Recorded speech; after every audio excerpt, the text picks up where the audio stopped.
ăn được bánh gọi là cho mày ăn này. Tôi không được cháy nó, cháy tôi không lấy đâu. Đó, hai con tốn rồi đấy. Rồi, giờ là đi con tư rồi. Đấy không, cháy một đấy.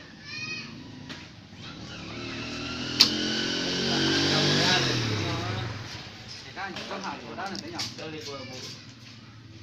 Cho mày ăn. Ăn cho rồi. Chưa chốt được cho ăn mà.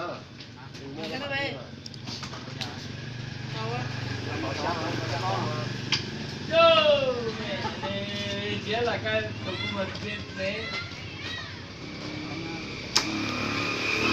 Con không chưa đó. Giá xe nè.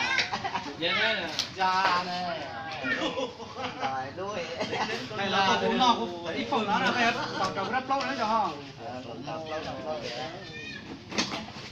Vậy đó nè. Bố đi, bố đi. Lên đây. Ăn đi. Mày chết chưa con? Mà trước cũng là lưu. Một chục này. 1.6 này. Mình lấy cái kéo rồi. Rồi, ăn đi Con này con nó đó. rồi mua đấy. 24 này.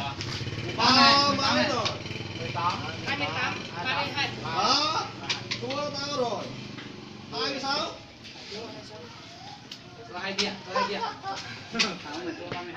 Nước mà ngang của 5 điểm. Từ từ. Cái này cái khá nó nhiều rồi anh ạ. Đấy nó, rồi có nhiều có gì đâu vậy. Anh không có bỏ thành nát giỏi cá. Chỉ có cá. Không cho nó sống. Ủa, mấy gì mà không có hết.